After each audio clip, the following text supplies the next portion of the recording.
Last class तक का अगर किसी को कुछ पूछना है तो जल्दी से पूछ लो।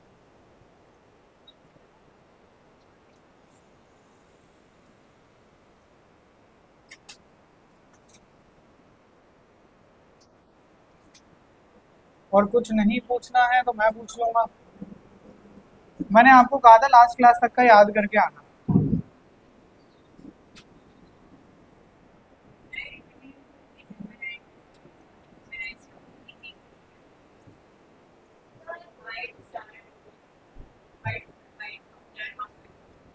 Why do star not twinkle? Star twinkle क्यों नहीं करते भाई? हमारे तो तारे ट्विंकल करते हैं। टिमटिमाना? तारे टिमटिमाते हैं? तो तुम ये क्यों कह रहे हो तारे क्यों नहीं टिमटिमाते? बताओ कैसे, बताओ। Planets do not twinkle. Planet इसलिए नहीं करते क्योंकि प्लैनेट के पास कुछ की लाइट नहीं होती, और दूसरा they are very close to earth, close है तो इस वजह से ट्विंकल नहीं करते। हाँ बोलो मैम, क्या दिक्कत है? कौन सी वीडियो? कल वाली? वो उसमें थी। अब लेकिन करेक्ट हो जाएगी, अब सही फोन से बन गई। यार पता नहीं, ये आज तक हुआ नहीं। ये लास्ट वीडियो मैंने देखा कि ऐसा हो रहा है, क्यों हो रहा है पता नहीं।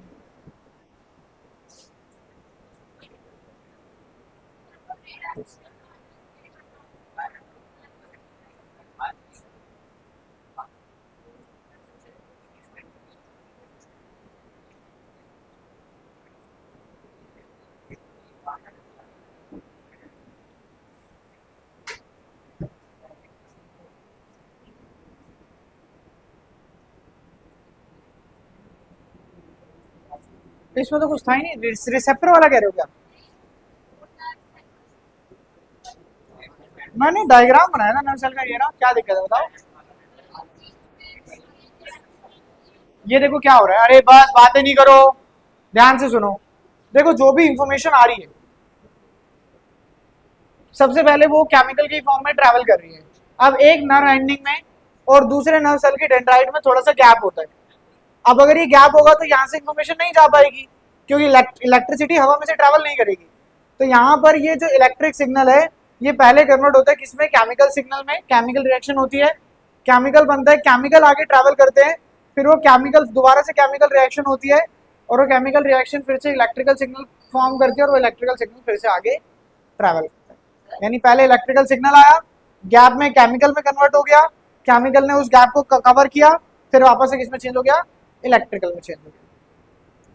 वो तुमने देखा है कुछ ऐसे दिखाते हैं मूवीज वगैरह में, गाड़ियां होती हैं, रोड पे चल रही होती है, पानी पे आती है, बोट बन जाती है, फिर जाती है। तो इसी तरीके से पहले सही से पहले इलेक्ट्रिकल सिग्नल, फिर केमिकल, क्योंकि यहाँ से इलेक्ट्रिसिटी नहीं जा सकती, फिर वापस से इलेक्ट्रिकल।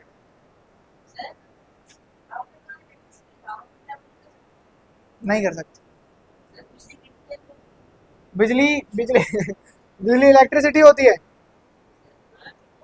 वो चार्जेस होते हैं। मतलब ठीक है तुम बोल सकते हो, मगर एक सर्टेन लेवल पर जाकर वो ट्रैवल करती है। वैसे नहीं जैसे तुम्हें स्विच में से उंगली ऐसे दूर रखो, हवा में से उड़ के करंट आ रहा है क्या? नहीं, लेकिन एक समय पे आ जाएगा, एक समय पर आ जाएगा। तो वो एक लिमिट है, थ्रेशोल्ड लिमिट बोलते हैं उसे।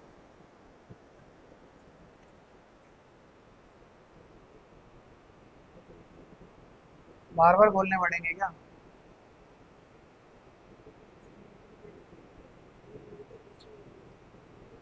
चलिए, तो ये हमने लास्ट क्लास तक रिसेप्टर्स वगैरह डिस्कस कर लिया था। फंक्शंस ऑफ नर्वस सिस्टम भी हमने पढ़ लिए थे। अरे बातें नहीं करो।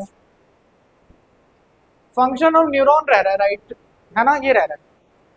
चलिए, ये सब समझा दिया लास्ट क्लास में, तो सिर्फ इससे गो थ्रू करेंगे। कोई ऐसा बच्चा जो परसों छुट्टी पे था? बस आप थे? ओके, पढ़ कर आए हो घर से? क्लास देखी, अपलोड करेंगे।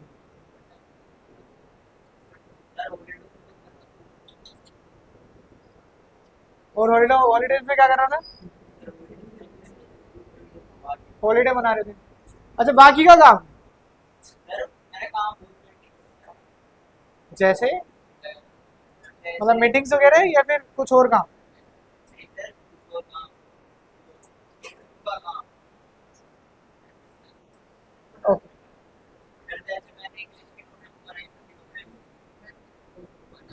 बेटा कभी तो उस काम के समय में कुछ और मस्ती करी होगी। आओ चलो चलो चलो, बस बहुत बहुत टाइम हो गया, चलो फास्ट ध्यान से देखेंगे। सबसे पहला टॉपिक है न्यूरॉन। क्या रहा न्यूरॉन क्या है? It is a highly specialised cell which is responsible for the transmission of nerve impulse. ये नर्व इम्पल्स को ट्रैवल करने में मदद करता है। ये सब हमने इसका स्ट्रक्चर के बारे में हमने डिस्कस कर लिया था। हमने कहा function of neuron, the information from the receptor. Receptor क्या करता है? एनवायरमेंट से इंफॉर्मेशन को गैदर करता है।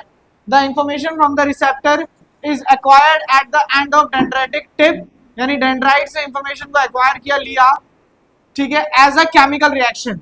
यहाँ पर क्या हुई? Chemical reaction. लास्ट क्लास में हमने डिस्कस किया था। इस केमिकल रिएक्शन ने क्या क्रिएट किया? Electrical impulse. वो इलेक्ट्रिकल इंपल्स ऐसे पूरी बॉडी में ट्रैवल करेगा। The impulse travel from dendrite to the cell body, dendrite से सेल बॉडी तक जाता है, and then at the end of the axon, ऐसे पूरे एक्सॉन के एंड तक पहुंच जाता है। अब क्योंकि यहाँ पे गैप है तो इलेक्ट्रिकल सिग्नल आगे नहीं जा पाएगा, तो कह रहा है chemical are release at the end of axon. Axon के एंड पर क्या रिलीज होता है? केमिकल रिलीज होते हैं। कैसे हुए? By the effect of electrical impulse. उसी इलेक्ट्रिकल इंपल्स ने क्या रिलीज करे? केमिकल रिलीज करे, उसकी वजह से केमिकल रिलीज हुए। These chemical cross the gap, ये उस गैप को क्रॉस करते, उस गैप को क्या कहा जाता है? साइनेप्स। ये हम सब डिस्कस कर चुके हैं already. Synapse and starts a similar electrical impulse in the next neuron, और फिर से वो केमिकल क्या बनाता है? इलेक्ट्रिकल इंपल्स बनाता है। इस तरीके से इंफॉर्मेशन आगे ट्रैवल होती जाती है। क्या रहा है? The similar synapse finally allowed the delivery of such impulse from the neuron to the other cell. अब न्यूरॉन से अदर सेल तक भी ये जैसे एक जगह आएगी, जब ये एक से दूसरे सेल, दूसरे से तीसरे सेल, तीसरे से चौथे सेल, फिर एक समय आएगा जब आगे इंफॉर्मेशन नहीं भेजनी है, ट्रैवल करानी नहीं ट्रैवल करानी है, किसी और सेल के पास भेजनी है, तो ये ऐसे ही जाकर वहां पर केमिकल रिलीज होंगे और उस सेल को इंफॉर्मेशन मिल जाएगी। अब वो सेल क्या सेल हो सकता है? हो सकता है मसल सेल हो, ग्लैंड सेल हो। मसल सेल और ग्लैंड सेल ही क्यों? और कोई सेल क्यों नहीं? आप लोग घर से पढ़कर नहीं आए। अगर आप लोग ठीक से पढ़कर आए होते तो आपने फंक्शन ऑफ न्यूरॉन में पढ़ा होता इसका तीसरा function, to act accordingly to the muscles and glands. मैंने आपको बताया था कि कोई भी स्टिमुलाई होगा या तो हमारी मसल रिस्पॉन्ड करेगी, क्या रिस्पॉन्ड करेगा? हमारे ग्लैंड्स रिस्पॉन्ड करेंगे। मसल कैसे? आग लगी, भाग रहे हैं, पैर भाग रहे हैं, तो मसल ने रिस्पॉन्ड करा, ठीक है। ग्लैंड कैसे रिस्पॉन्ड करेंगे? एकदम से कुछ डरावनी आवाज सुन ली, बॉडी में गूज़बम्स आने लगे, तो ग्लैंड ने रिस्पॉन्ड करा जो भी स्टिमुलाई मिला उसका। तो या तो मसल रिस्पॉन्ड करेगी, ग्लैंड्स रिस्पॉन्ड करेंगे। तो उन्होंने क्या बोला? This similar sinus finally allowed the delivery of such electric impulse from the neuron to other cell तक इंफॉर्मेशन ट्रैवल कराता है। अब वो सेल क्या क्या हो सकता है? तो मसल सेल होगा, ये क्या होगा? ग्लैंड सेल, क्योंकि यही दो सेल हैं जो रिस्पॉन्स जनरेट करेंगे। अब कह रहा है पार्ट्स ऑफ न्यूरॉन, सबके बारे में हमने डिस्कस किया था, फटाफट से पढ़ते जाएंगे। डेंड्राइट क्या करती है? इंफॉर्मेशन को गैदर करती है, एक्वायर करती है। सेल बॉडी क्या करती है? उस इंफॉर्मेशन को आगे ट्रैवल करने में मदद करती है। इंफॉर्मेशन किस फॉर्म में ट्रैवल कर रही है? In the form of electrical impulse. Axon ये जो लॉन्ग पार्ट होता है, सबसे लंबा पार्ट, इसको क्या कहा जाता है? एक्सॉन। तो it is the longest fibre of the cell body, सबसे बड़ा फाइबर है। It transmit electrical impulse from the cell body to the dendrite of the next neuron. Cell body से अगले न्यूरॉन तक ले जाने का काम करता है। साइनप्स वेरी वेरी इंपॉर्टेंट। उस जो दो नर्व सेल के बीच में गैप होता है उसे क्या कहा जाता है? साइनप्स गर्भ। अगर प्रॉब्लम है तो यहां बैठा देता हूं, बीच में हो जा, बिल्कुल जल्दी से, बिल्कुल लाइन के बीच में। What is synapse? It is the gap between nerve ending of one neuron, एक न्यूरॉन की nerve ending, and the dendrite of other neuron। by definition पढ़ के घबराना नहीं है कि कुछ नया तो नहीं बता दिया, यही तो हमने पहले पढ़ा है कि what is synapse? एक सेल की nerve ending, एक सेल की nerve ending और अगले सेल की, ये क्या, इसको क्या बोलते हो? डेंड्राइट्स। एक सेल की nerve ending और अगले सेल की डेंड्राइट के बीच में जो गैप होता है उसे क्या कहा जाता है? साइनेप्स। तो पढ़ो जरा, इन्होंने क्या डेफिनेशन बोली? It is a gap between nerve ending of one neuron, एक न्यूरॉन की nerve ending, and the dendrite of other, और दूसरे की डेंड्राइट के बीच में जो गैप होता है उसे कहते हैं साइनेप्स। इलेक्ट्रिकल इंपल्स तो ट्रैवल नहीं कर सकता, ऑब्वियस सी बात है। तो electrical impulse is converted into chemical signal for onward, ये ऑनवर्ड है, एक वर्ड है ये, ऑनवर्ड ट्रांसमिशन, ताकि ट्रांसमिशन आगे हो सके। इसलिए ये किस में कन्वर्ट होता है? केमिकल सिग्नल में कन्वर्ट हो जाता है। अगर यहां तक कोई प्रॉब्लम लग रही है तो जल्दी से बताओ। तो मैंने आपको अभी तक कुछ बातें बताई, और एक बात तो बड़ी ही सुंदर बात, हाँ हाँ,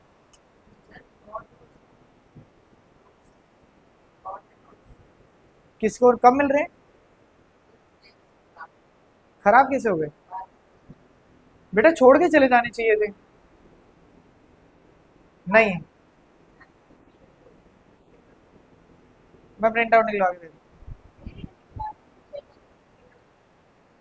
देखते हैं, आप सुनो जरा, ध्यान से सुनना मेरी बात, बहुत ध्यान से।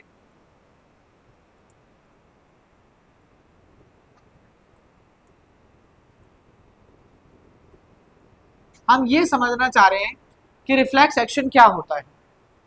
तो रिफ्लेक्स एक्शन के बारे में सबने कुछ ना कुछ पढ़ा है।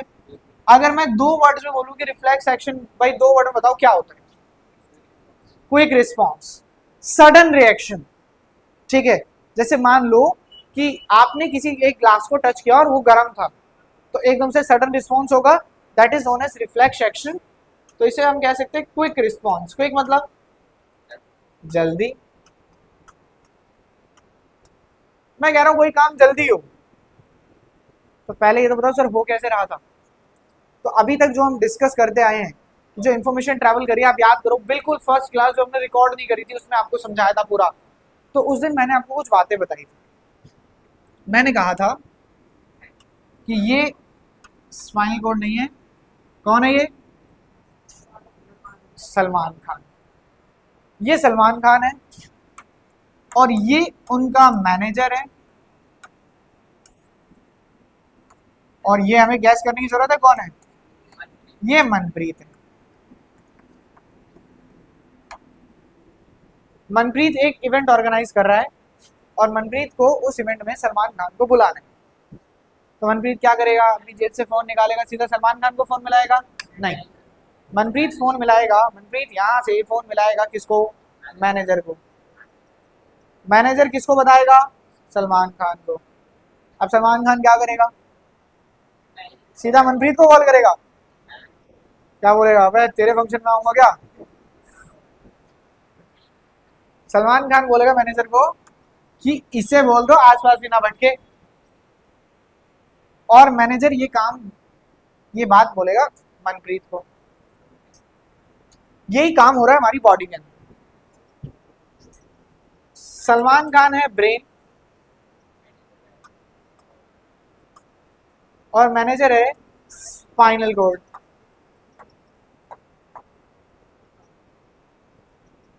और ये है हमारा इफेक्टर ऑर्गन, यानी जहां पर कोई भी इंपैक्ट हुआ है। अगर कोई भी इंपैक्ट हुआ है, जैसे मैंने सोचा कि अगर मैं इस बॉटल में से पानी पीना चाह रहा हूं, मैं ये चाहता हूं मैं पानी तब पीऊं जब पानी ठंडा हो, अगर गर्म होगा तो मैं पानी नहीं पीऊंगा। तो सबसे पहले मैंने क्या किया? इस बॉटल को टच किया। As soon as I touch this bottle, तो यहां से इंफॉर्मेशन स्टार्ट हुई। ये इंफॉर्मेशन कहां तक जानी चाहिए थी? ब्रेन तक, ये बताने के लिए कि पानी ठंडा है पी लो। लेकिन नहीं, ये इंफॉर्मेशन पहले किसके पास जाएगी? Spinal cord. किसके पास जाएगी? Spinal cord. स्पाइनल कॉर्ड इस इंफॉर्मेशन को किसको भेजेगा? ब्रेन। ब्रेन को बता दिया पानी ठंडा है। अब ब्रेन क्या करेगा? ब्रेन स्पाइनल कॉर्ड को बोलेगा हाँ भाई पानी ठंडा है पी लो। स्पाइनल कॉर्ड फिर इफेक्टर ऑर्गन तक बोलेगा कि पानी ठंडा है पी लो। तो फिर वो हाथ जो है पानी को उठाएगा और पिएगा। इस तरीके से बोलो, दोनों सेम सेम से लग रहे हैं कि मैनेजर वाला काम कौन कर रहा है? Spinal cord. पहले सारी इंफॉर्मेशन स्पाइनल कॉर्ड तक जाएगी, स्पाइनल कॉर्ड खुद ब्रेन से कांटेक्ट करेगा, ब्रेन स्पाइनल कॉर्ड को बताएगा, वो रिस्पॉन्ड करेगा। ठीक है, ये नॉर्मल एक्शन है जो हम डेली लाइफ में कर रहे हैं। लेकिन अब एक बात बताओ, एक इमरजेंसी सिचुएशन आ गई। अब इस बार ये मनप्रीत नहीं है, ये सलमान खान के भाई है, और ये भागते हुए आए और इन्होंने कहा भाई मदर की तबीयत बहुत खराब है और इलाज के लिए कुछ पैसों की जरूरत है। बट सलमान खान एक मीटिंग के अंदर है और 5 घंटे से पहले बाहर नहीं आ सकता, ना कोई कॉन्टेक्ट हो सकता। क्या मैनेजर 5 घंटे वेट करेगा? नहीं। मैनेजर क्या करेगा? इसको पैसे दे देगा, बोलेगा जाओ इलाज करा लो। और जब वो बाहर आएगा तो उसको बताएगा कि भाई पीछे से ऐसी ऐसी बात हुई है। क्यों? क्योंकि एक सडन रिस्पॉन्स की जरूरत थी, तो मैनेजर ने खुद ने डिसीजन ले लिया। अब इसी तरीके से आपके हाथ ने गर्म चीज को टच कर लिया। अब हम क्या चाहते हैं? जल्दी से रिस्पॉन्ड जनरेट हो, लेट जनरेट हो, जल्दी भाई, वरना तो हाथ चल जाएगा, इमरजेंसी सिचुएशन है। तो जो इन्फॉर्मेशन है वो कहां तक गई? Spinal cord. स्पाइनल कॉर्ड ने कहा ब्रेन तक भेजूंगा, तो ब्रेन क्या बोलने वाला है? हाथ पीछे कर लो। तो ये खुद ही बोल देता है। आधा रास्ता कम हो गया ब्रेन तक जाना और ब्रेन से आना, ये टाइम कम हुआ नहीं हुआ? बिल्कुल कम हो गया। तो रिएक्शन जो है जल्दी आएगा लेट आएगा? जल्दी आएगा। इस वजह से जो रिस्पॉन्स है वो कैसे जनरेट हुआ? क्विक। कैसे जनरेट हुआ? क्विक। क्यों? क्योंकि ब्रेन तक बात नहीं गई। अच्छा, ब्रेन तक बात नहीं गई, आप गर्म चीज को टच कर रहे हो, क्या पहले सोचते हो हाथ हटाने के लिए? नहीं, हाथ पीछे कर लेते हो, लेकिन बाद में पता लगता है वो गर्म है। ऐसा क्यों? क्योंकि स्पाइनल कॉर्ड क्या करेगी, बाद में ब्रेन को बताएगी कि गर्म है। क्यों बताएगी? हाथ तो कर लिया पीछे, क्या जरूरत है?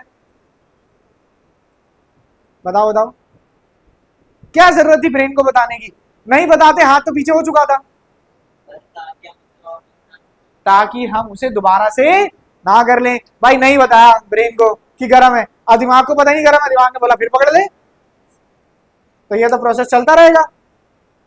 वो मैडक वाली स्टोरी सुनी है तुमने? मैडक को गर्म पानी में डालते हैं, उछल के बाहर निकल आता है, फिर पानी में डालते धीरे धीरे गर्म करते हैं। तो तुम भी बार बार जलोगे, फिर हटोगे, फिर जलोगे, फिर हटोगे, फिर जलोगे, फिर हटोगे, रहने में जल जाओगे।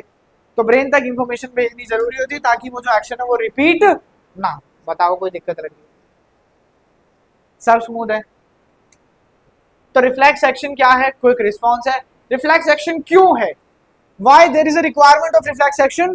टू रिड्यूस, बताओ किस लिए? To reduce the chances of our body to get damage. हमारी बॉडी पे कोई डैमेज ना हो, कोई हार्म ना हो, इसलिए हमें किस चीज की जरूरत है? रिफ्लेक्स एक्शन की। क्विक रिस्पॉन्स जनरेट है, क्योंकि अगर कुछ सिचुएशन ऐसी होगी, अगर वो रिस्पॉन्स जनरेट नहीं हुआ तो हमारी बॉडी पे हार्म भी हो सकता है। तो दिस इज रिफ्लेक्स एक्शन। और रिफ्लेक्स एक्शन के टाइम पे सबसे इंपॉर्टेंट बात बता रहा हूं, रिफ्लेक्स एक्शन के टाइम पे जो पाथ फॉलो किया जाता है, सर कौन सा पाथ? सर ये वाला पाथ कि इफेक्टर ऑर्गन से स्पाइनल कॉर्ड और स्पाइनल कॉर्ड से इफेक्टर ऑर्गन, इस पाथ को कहा जाता है रिफ्लेक्स आर्क। और रिफ्लेक्स आर्क जो है ना, जो रिफ्लेक्स आर्क है, ये रिफ्लेक्स एक्शन से इंपॉर्टेंट टॉपिक है। आपसे पूछा जाएगा व्हाट इज रिफ्लेक्स आर्क, तो आप बोलोगे the path of the travelling of information during a reflex action. Reflex action के टाइम पे इंफॉर्मेशन जिस पाथ से, जिस रास्ते से ट्रैवल करती है, उस पाथ को क्या कहा जाता है? रिफ्लेक्स आर्क कहा जाता है। यानी उस पाथ में क्या ब्रेन होगा? उस पाथ में ब्रेन नहीं होगा। बोलो कोई प्रॉब्लम लग रही है? हाँ, there are two different types of current. एक जो हमें अपने से दूर धक्का देता है, एक जो हमें अपनी तरफ खींचता है। कभी कभी करंट लगता है तो अपने आप हाथ पीछे हो जाता है, कभी कभी करंट लगता है तो अंदर की तरफ जाता है हाथ। तो डिपेंड करता है? तो वो तो करंट हमें खींच रहा है। अब मैं अगर आपको अपनी तरफ खींचूंगा, आपकी बॉडी कुछ भी कर रही हो, मैं तो फोर्स लगा के खींच लूंगा आपको, तो करंट खींच रहा है। क्यों कोई करंट खींचता है, क्यों रिपेल करता है, ये भी हम पढ़ेंगे, बट मैग्नेटिक इफेक्ट। चलो इस बार नोट से भी गो थ्रू कर लेते हैं।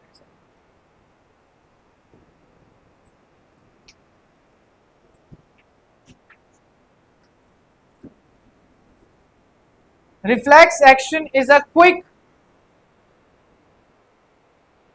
reflex action is a quick sudden response. Reflex action is a quick sudden and immediate response of body to the stimulus. जो भी stimulus हो रहा है, जो भी environment में change हो रहा है, उसको quick immediate response है reflex action। अब ये क्या क्या हो सकता है? नी जर्क। नी जर्क मतलब चलते चलते ना कभी घुटने में झटका लग जाता है, जिस वजह से हम गिरने वाले होते हैं, लेकिन एकदम से बॉडी को क्या कर लेते हैं? बैलेंस बना लेते हैं, तो वो भी एक रिफ्लेक्स एक्शन है। Withdrawal of hand on touching a hot object, किसी गर्म ऑब्जेक्ट को टच करने पे अपने हाथ को पीछे कर लेना, it's also reflex action. Stimulus का देखो दोबारा से डेफिनेशन, बार बार स्टिमुलाई बताते जाएंगे क्या है ताकि आप भूलो ना। It is a observable and detectable change in the external environment, external और internal environment to which an organism react. हम जिस चेंज पे रिएक्ट करते हैं उसे स्टिमुलस या स्टिमुलाई कहा जाता है। रिफ्लेक्स आर्क मैंने आपको बता दिया, उस पाथ को, उस रास्ते को क्या कहा जाता है? Reflex arc. तो क्या कह रहे हैं? द पाथवे, कुछ और बचा है पीछे? The pathway through which the nerve impulse pass during a reflex action. यानी रिफ्लेक्स एक्शन के टाइम पे जो रास्ता होता है, जो पाथ होता है, उसे कहा जाता है रिफ्लेक्स आर्क। क्या पाथ है देखो जरा। रिसेप्टर ने इंफॉर्मेशन को गैदर किया, आपने गर्म चीज को टच किया।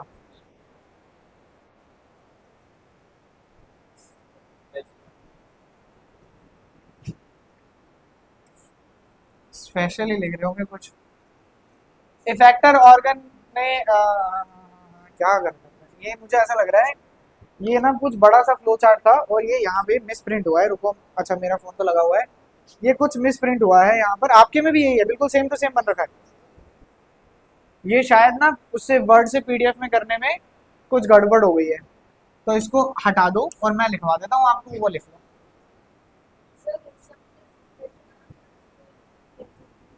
स्पाइनल कॉर्ड लाए नहीं वो, स्पाइनल कॉर्ड नहीं आया तो गलत हो गया ना। ऐसे लिखेंगे रिसेप्टर, मैं उधर लिखवा देता हूँ आपको, वहां लिख लो आप, मतलब अपने तो नोट्स में लिखोगे, मैं यहाँ लिख देता हूँ।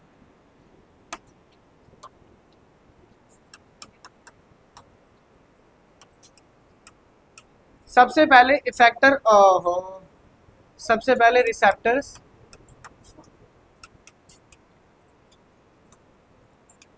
रिसेप्टर में लिखना कलेक्ट इंफॉर्मेशन,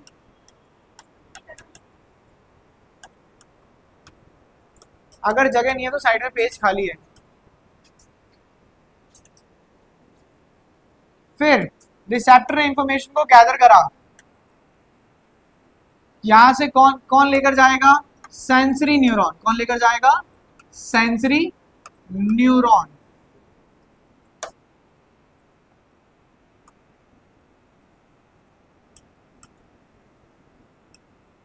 सेंसरी न्यूरॉन कहां तक लेकर जाएगा, स्पाइनल कोड। नहीं, सीएनएस में ब्रेन भी होता है, ये नहीं जाएगा ब्रेन तक। स्पाइनल कोड, स्पाइनल कोड क्या करेगा, मेक डिसीजन, खुद से डिसीजन बनाएगा। ये मेक डिसीजन भी छोड़ो, लिख दो जनरेट रिस्पॉन्स, जनरेट्स रिस्पॉन्स। फिर ये रिस्पॉन्स कहां तक जाएगा, बोलो बोलो, इफेक्टर ऑर्गन तक।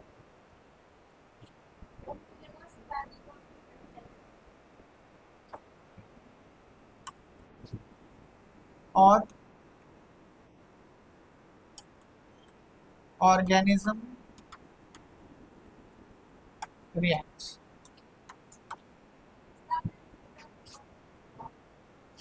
लिख सकते हो, यहां लिख दो मोटर न्यूरॉन।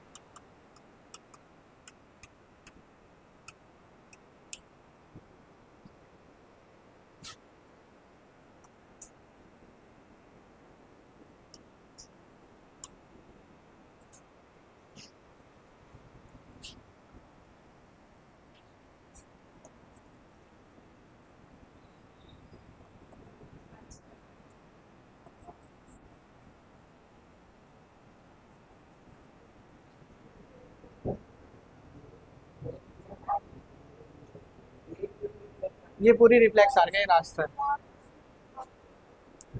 एक बार फिर समझते हैं, ध्यान से देखेंगे what is the reflex arc. तो हमने कहा reflex arc is the path जो रिफ्लेक्स एक्शन के टाइम पे फॉलो किया जाता है। क्या पाथ होता है, सबसे पहले रिसेप्टर एनवायरनमेंट से इंफॉर्मेशन को गैदर करेंगे, the information will be carried through the spine, through the sensory neuron, sensory neuron लेकर जाएंगे, कहां तक लेकर जाएंगे, स्पाइनल कॉर्ड। अब क्योंकि एक इमीडिएट रिस्पॉन्स की जरूरत है तो इंफॉर्मेशन ब्रेन तक नहीं भेजेगा, क्या करेगा, खुद ही रिस्पॉन्स को जनरेट करेगा और मोटर न्यूरॉन के थ्रू कहां भेज देगा, इफेक्टर ऑर्गन तक, और इफेक्टर ऑर्गन क्या करेगा, रिस्पॉन्स जनरेट करेगा। अब मानो इसको रिलेट करके देखो कि आपने किसी गर्म ऑब्जेक्ट को टच करा है, ठीक है, आपने गर्म ग्लास को, एक बॉटल को टच कर लिया, तो अब क्या होगा, कौन सा रिसेप्टर एक्टिवेट होगा जब आप गर्म बॉटल को टच करोगे, थर्मो रिसेप्टर। थर्मो रिसेप्टर ने इंफॉर्मेशन को गैदर करा कि बॉटल गर्म है, फिर सेंसरी न्यूरॉन वो लेकर गया स्पाइनल कॉर्ड। और स्पाइनल कॉर्ड क्या रिस्पॉन्स जनरेट करेगा कि हाथ को पीछे कर लो, इसने रिस्पॉन्स जनरेट करा।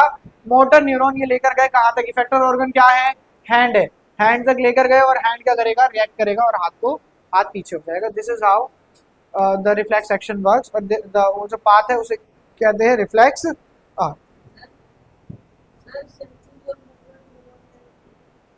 सेंसरी न्यूरॉन इंफॉर्मेशन को लेकर जा रहा है ब्रेन तक, बेसिकली स्पाइनल कोड तक, और मोटर न्यूरॉन वो वापस लेकर आने का काम कर रहा है। इस तरीके से इसे याद रखिए।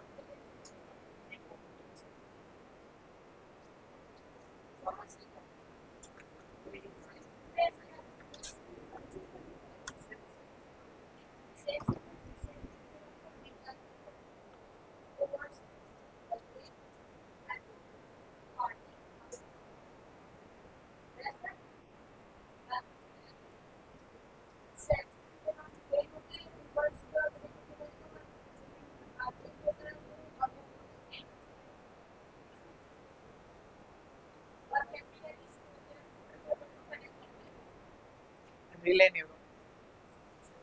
चलिए, अब रिस्पॉन्स क्या है? It is the final reaction after the reflex arc. Reflex arc के बाद जो फाइनल रिएक्शन होगा उसे हम क्या बोलेंगे? रिस्पॉन्स। अब रिस्पॉन्स ना दो तरीके के होते हैं, बेसिकली दो, क्या मैं कहूं, तीन तरीके मान लो आप। कुछ भी हुआ, आपकी बॉडी तीन तरीके से रिएक्ट कर सकती है। एक पहला रिएक्ट होगा जो मेरे कंट्रोल में होगा, यानी कैसा होगा? वॉलेंट्री। दूसरा मेरे कंट्रोल में नहीं होगा, इनवॉलेंट्री। और तीसरा जो शायद मेरे कंट्रोल में होकर भी मेरे कंट्रोल में नहीं होगा, reflex action.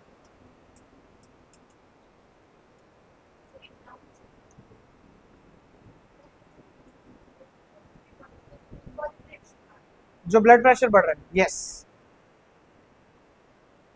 Can you control your BP?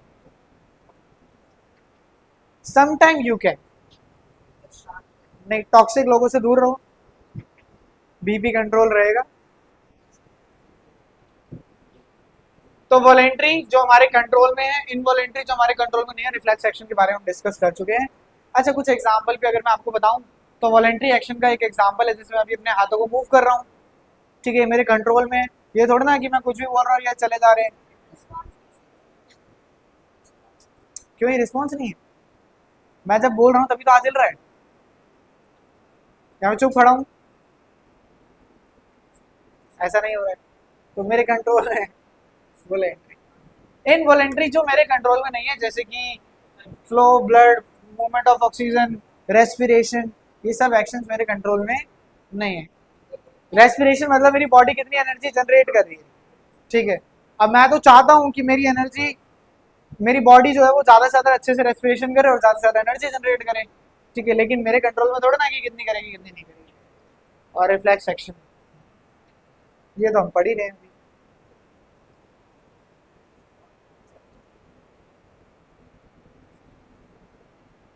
Voluntary control by forebrain, क्या पढ़ा रहे हैं पता नहीं। पहले ये देख लो, फिर एक बार छोटा सा ना, ये छोटी सी बात देख लो, फिर पढ़ते हैं उसे। हमारे ब्रेन के वैसे तो बड़े अलग अलग हिस्से होते हैं, मेन हम अगर डिवाइड करें तो तीन पार्ट्स में डिवाइड कर सकते हैं। फोर ब्रेन, ये जो आगे की तरफ है, ऊपर की तरफ है, फिर मिड ब्रेन और हिंड ब्रेन। जो भी वॉलेंट्री एक्शन होते हैं या जो भी हम चीजें याद रखते हैं, कुछ लोग होते हैं जो एक बार याद करते हैं, एक बार पढ़ लेते हैं और हमेशा याद रहता है उन्हें। कुछ लोग बार बार भी याद करते हैं तो याद नहीं रहता। This all is control by the fore brain. Fore brain इसके लिए रिस्पॉन्सिबल है। कुछ बच्चों की मेमोरी बड़ी शार्प होती है, जैसे मैंने आज क्लास में पढ़ा दिया, वो शायद घर जाके पढ़ते भी ना हो, पेपर तक याद रहता हो। और कुछ ऐसे जो आज 4:30 बजे पढ़ कर आए, 5 टेस्ट में सेम क्वेश्चन आया और चिड़िया उड़ गई, ठीक है। तो ये तुम्हारी गलती नहीं है, वो भी तुम्हारा ही है। अच्छा, अलग है, मतलब फ्रिज में रखा हुआ है घर पे। ब्रेन की गलती है, ब्रेन को ट्रेन करना पड़ता है ना। उस ब्रेन को इन्होंने ट्रेन करा है बाकी सब कामों में, है ना मनप्रीत? मनप्रीत, तुम्हारे बड़े किस्से सुनने को मिलते हैं मुझे आजकल। क्लास में नहीं बताऊंगा कभी, लेकिन सुधर जाओ। मिड ब्रेन, फोर ब्रेन और हिंड ब्रेन। फोर ब्रेन मैंने आपको बताया वॉलेंट्री एक्शन कंट्रोल कर रहा है। आपको जो भूख लग रही है, महसूस होता है भूख लग रही है, वो भी फोर ब्रेन ही बताता है। तुम्हें नहीं आई? तुम्हें तो रात को नींद भी नहीं आ रही थी कुछ, अब आ रही है? अब आ रही है, चलो ठीक, धीरे धीरे भूख भी लगने लगेगी। पूरी क्लास के आगे बताऊं?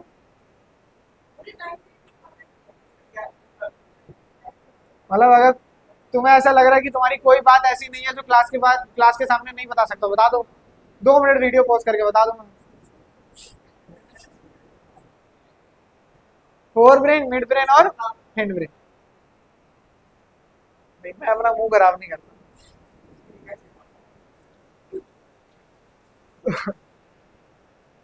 टाइप्स ऑफ रिस्पॉन्सेज, पहला है voluntary, control by fore brain. कौन कंट्रोल करते हैं?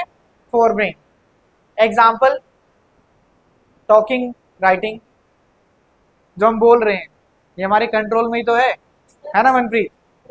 तो जो भी हमें बोलना चाहिए, जब हमारे कंट्रोल में, तो हमें सोच समझ के बोलना चाहिए कि हम क्या बोल रहे हैं। ऐसी कोई बात नहीं बोलनी चाहिए जो सही नहीं है।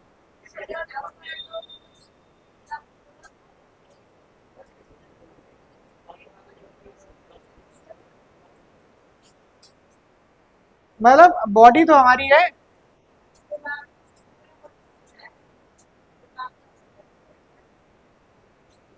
हाँ तो वो हमारे, अरे मतलब ठीक है, तुम समझ गए।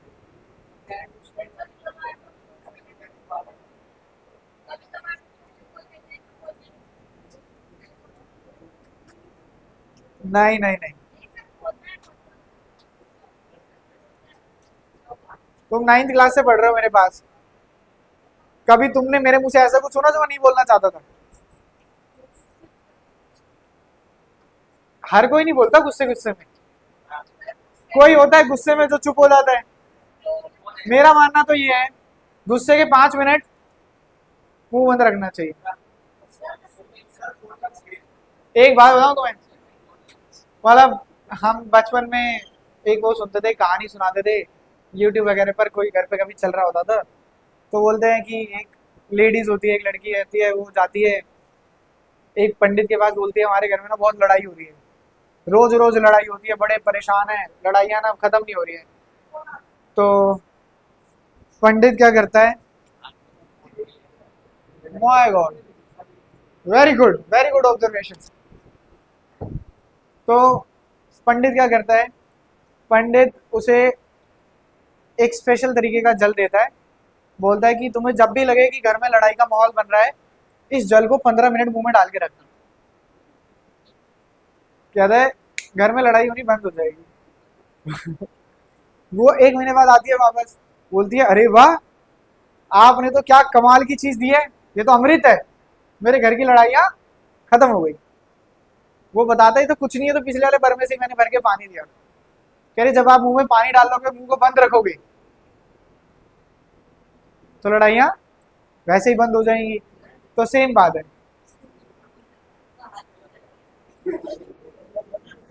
ये हाथ खुलने वाली जो स्टोरियां है ना, ये अभी से चालू हुई है।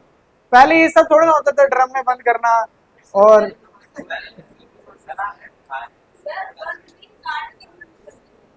हाँ वही तो। मतलब यार वैसे मैं बताऊं, बड़ी तगड़ी सोच रही होगी। अरे ये न्यू आइडिया क्या, ये जो क्राइम पेट्रोल वगैरह है, ये तो ऐसे ऐसे किस्से मतलब बता देते, ऐसे ऐसे तरीके बता देते हैं। यार पहले मैंने काफी देखा है, लेकिन अब नहीं देखा। ऐसे ही ना एक आधा और सीरियल आता है जो दिमाग ना काफी खराब कर देता है। मैं तुम्हें नाम नहीं बताऊंगा, लेकिन है। एक तो है जो बहुत पुराना हो चुका है, अब शायद नहीं भी आता होगा। मतलब सही नहीं होते ये सब, बेकार होते। थोड़ा अच्छी चीजें देखनी चाहिए, जैसे कॉमेडी नाइट विद कपिल देख लो, घर में अच्छा माहौल बना रहेगा, सब हंसेंगे हंसेंगे। हाँ तो मैं अलग से बता दूंगा, घर जाके देख लेना। तो यहाँ पे चला दूं पैनल में, पढ़ाई की जगह यहाँ पे कंट्रोल एंड कोऑर्डिनेशन की जगह में तुम्हें क्राइम पेट्रोल दिखाऊं। और वो पूरा बताते हैं, बोलते हैं फोन बंद कर दो, आखिरी लोकेशन यहाँ पे किसी को नहीं भी पता हो कि स्विच ऑफ फोन को भी ट्रेस किया जा सकता है, ये बता देंगे उसे। उसको रखना था, लेकिन अब वो फोन भी साइड में फेंक के जा रहा है। पहले फोन को जेब में रख के लेके चले जाते थे, अब क्या कर रहे हैं, पहले ऑन करके कॉल भी करते थे बीच में, अब उन्हें पता है ऑन करेंगे तो लोकेशन चली जाएगी। सब बता दी इन क्राइम पेट्रोल वालों ने। सीआईडी वाले ही बता देते हैं भाई कैसे कैसे फिंगरप्रिंट को मिटाना है, किस किस चीज को। भाई मैं कह रहा हूँ झूठ भी दिखाते हो। तो किसी दिन यहाँ चोरी करने आया मान लो, तो तुम्हें पता है ना कि तुमने गलती से इसको टच कर दिया तो तुम्हारे फिंगरप्रिंट मिल जाएंगे इस पे, तो तुम क्या करोगे? अच्छा उसके बाद इसके ग्लव्स पहन कर आओगे, उसके बाद अगर गलती से फिंगरप्रिंट लग जाए तो वो भी बताते हैं कि किस लिक्विड से मिटा सकते हैं। ठीक है, पता नहीं हमारे लिए बना रहे हैं क्रिमिनल के लिए बना रहे हैं, और दिमाग में शक और पैदा करते हैं। मतलब मैं 4 दिन क्राइम पेट्रोल देख लूंगा, मेरे को लगा मनप्रीत यहाँ पे मुझे चाकू लेकर आया मारने के लिए।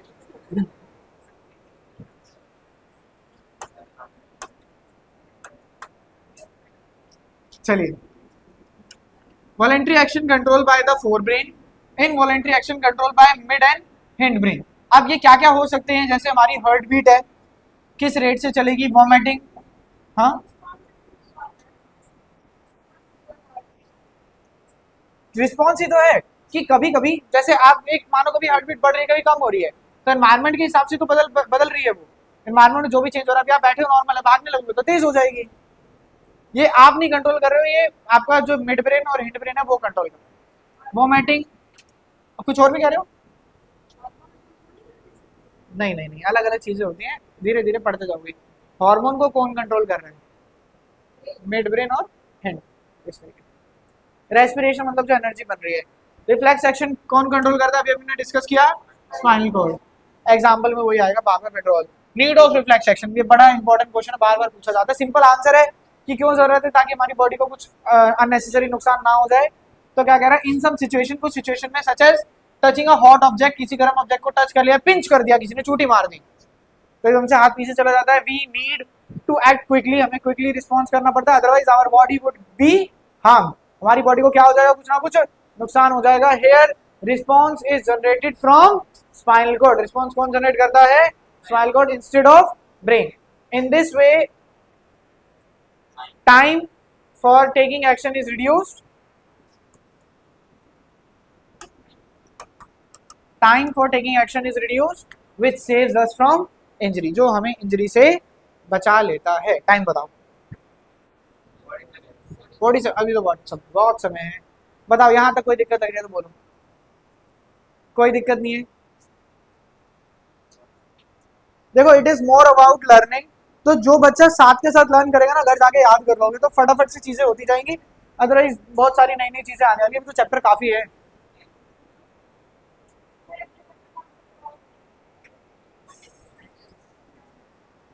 पहले तो मैं सोच रहा हूँ मैं ये खत्म करा दूं किसी तरीके से।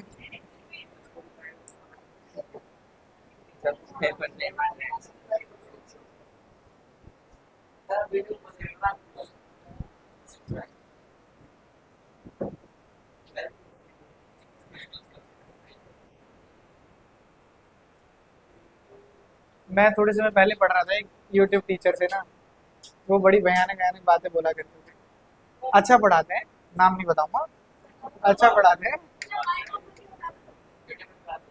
अच्छा पढ़ाते हैं। अब पढ़ रहा था तो ऑब्वियस सी बात है, अच्छा पढ़ाते हैं तभी तो पढ़ रहा था, लेकिन वो कहते हैं ऐसा करा दूंगा। कुछ नहीं, कुछ समझ जाएंगे। अरे नहीं नहीं नहीं, इधर नहीं पहुंचता मैं। ह्यूमन ब्रेन, यानी जो मानव का ब्रेन है। अच्छा आप लोगों को पता है कि जब आप ज्यादा टेंशन लेते हैं तो बॉडी में क्या क्या इम्पैक्ट पड़ते हैं और क्यों क्यों पड़ते हैं और कैसे कैसे वो। हाँ अब देखो मैं आपको थोड़ा सा समझाता हूँ। हमने हमने ना ये लाइफ प्रोसेस में भी डिस्कस किया था। मुझे ब्रेन का ना स्ट्रक्चर देख के ये बात थोड़ी ज्यादा याद आ रही है कि हाँ ऐसा था। क्या होगा जब आप टेंशन लेंगे या परेशान होंगे, गुस्सा करेंगे, जो गुस्सा करते हैं ज्यादा वो ज्यादा सुने, ज्यादा ध्यान से सुने। तो जब आप गुस्सा करते हैं तो आपका जो ब्रीदिंग रेट है और जो ब्लड रेट है, जो ब्लड प्रेशर है वो बढ़ता है। आप नहीं बढ़ता है, गुस्सा करते हैं तो बढ़ता है। अब जब आप गुस्सा करेंगे ब्लड प्रेशर बढ़ेगा, तो जो ब्लड है वो आर्टरीज और वेन्स में से फ्लो कर रहा है। अब प्रेशर बढ़ गया तो देयर आर सम चांसेस,